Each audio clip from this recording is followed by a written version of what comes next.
नमस्कार, आप देख रहे हैं द लोकमंच न्यूज। आपके साथ मैं हूं सुरभि। रुक करते हैं दिन भर की तमाम बड़ी खबरों पर। राष्ट्रीय राजधानी दिल्ली में कोरोना वायरस के कारण कोहराम मचा हुआ है। मुंबई की तरह यहां भी संक्रमितों की संख्या में लगातार इजाफा हो रहा है। राज्य में पिछले 24 घंटों में कोरोना के 2224 नए मामले सामने आए हैं। वहीं 50 से ज्यादा लोगों की मौत हो चुकी है। दिल्ली में अब तक कोरोना संक्रमितों की संख्या 41,000 को पार कर गई है। इस संक्रमण से यहां अब तक 1,300 से ज्यादा लोग अपनी जान गंवा चुके हैं। दिल्ली में कोरोना मरीजों को अस्पताल में बेड मिलने में काफी मुश्किल हो रही है। राज्य के हालातों को देखते हुए केंद्र सरकार ने कोरोना से निपटने के लिए एक नया हेल्पलाइन नंबर जारी किया है। केंद्रीय स्वास्थ्य मंत्री डॉक्टर हर्षवर्धन ने बताया कि केंद्र ने एम्स के लिए नया कोविड-19 हेल्प नंबर जारी कर दिया है। ये हेल्पलाइन नंबर 3 विकल्पों का संकेत देगा। इसमें बुक ओपीडी अपॉइंटमेंट, स्वयं सेवकों से मदद लेना और कोविड-19 प्रबंधन में शामिल सलाहकारों से बात करना शामिल है। केंद्रीय स्वास्थ्य मंत्री ने बताया कि यह सेवा 24 घंटे चालू रहेगी। देश में कोरोना वायरस के मामले तेजी से बढ़ रहे हैं और अब हर दिन 10,000 से ज्यादा केस सामने आ रहे हैं। लेकिन क्या भारत में इस महामारी का पीक है? एक स्टडी की माने तो भारत में नवंबर महीने के आसपास इस महामारी का पीक आएगा। देश में लॉकडाउन लागू होने की वजह से इस महामारी का डरावना रूप कुछ वक्त के लिए टल गया था, लेकिन नवंबर में जब पीक आएगा तो शायद अस्पतालों में आईसीयू बेड्स, वेंटिलेटर की भी कमी हो जाएगी। आईसीएमआर के द्वारा बनाए गए ऑपरेशन रिसर्च ग्रुप की स्टडी में ये बातें सामने आई हैं, जिनके मुताबिक लॉकडाउन के कारण कोरोना वायरस का पीक 34 से 76 दिन आगे की ओर टल गया है। मौजूदा वक्त में लॉकडाउन ने 97% से महामारी के असर को कम किया, जिसने देश में हेल्थ इंफ्रास्ट्रक्चर को बढ़ावा देने का मौका दिया। लॉकडाउन के बाद करीब 60% तक हेल्थ सिस्टम इस्तेमाल में आ गया है। नवंबर में यह अपनी क्षमता को पूरा कर लेगा, तब आइसोलेशन बेड, आईसीयू बेड और वेंटिलेटर की लंबे वक्त तक कमी हो सकती है। हालांकि लॉकडाउन ने देश में हेल्थ सिस्टम को मजबूत करने का मौका दिया और इस कमी को 73% तक कम कर दिया है। रिसर्च के मुताबिक लॉकडाउन के वक्त हेल्थ इंफ्रास्ट्रक्चर पर जो काम हुआ है उसे पीक के वक्त की मुश्किलों को 70% तक कम किया जा चुका है। इसमें टेस्टिंग की क्षमता, आइसोलेशन और ट्रीटमेंट में मदद मिली है। साथ ही करीब 60% मौतों को भी टाला गया है, क्योंकि अब सुविधाएं बेहतर हैं। दिल्ली के द्वारका में एक 56 वर्षीय आईआरएस अधिकारी ने कथित तौर पर आत्महत्या कर ली। आईआरएस अधिकारी की लाश कार में मिली।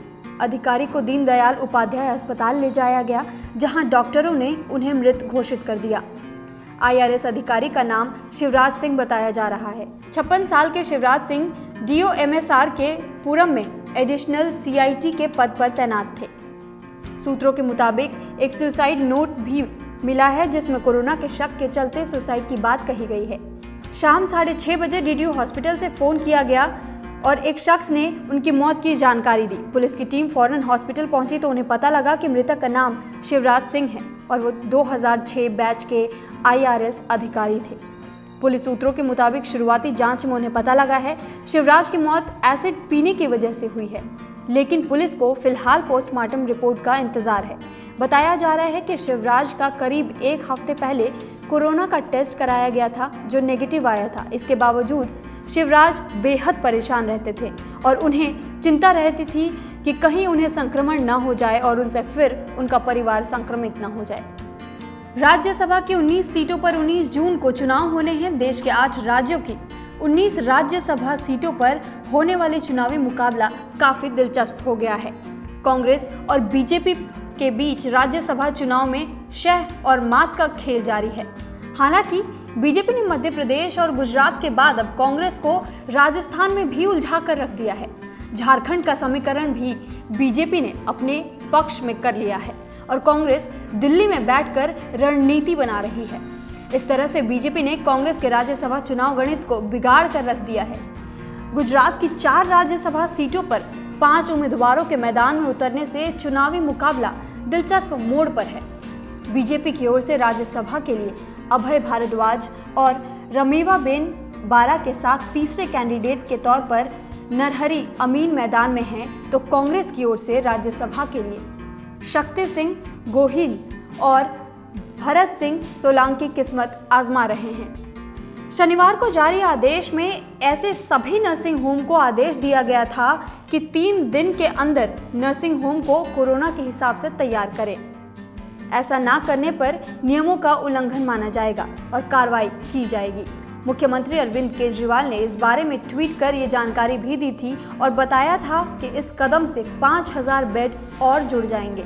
हालांकि एक दिन बाद ही रविवार 14 जून को इससे संबंधित जारी एक और आदेश में दिल्ली सरकार ने अपने इस आदेश को तुरंत प्रभाव से वापस ले लिया है। दिल्ली सरकार के सूत्रों के मुताबिक रविवार को केंद्रीय गृह मंत्री अमित शाह के साथ हुई बैठक में केंद्र सरकार ने तुरंत दिल्ली को रेलवे कोच देने की घोषणा की, जिससे करीब 4800 बेड्स की व्यवस्था हो गई है। ऐसे में फिलहाल नर्सिंग होम को बदलने का फैसला वापस ले लिया गया है। दिल्ली में कोरोना के तेजी से बढ़ते मामलों और आइसोलेशन बेड की बढ़ती हुई ज़रूरतों को देखते हुए दिल्ली सरकार ने ये फैसला लिया था। हालांकि रविवार सुबह केंद्रीय गृह मंत्री अमित शाह के साथ हुई बैठक के बाद दिल्ली के हेल्थ केयर इंफ्रास्ट्रक्चर को मजबूत करने से जुड़े कई अहम फैसले लिए गए थे। फिलहाल इस बुलेटिन में इतना ही। मुझे दीजिए इजाज़त। नमस्कार।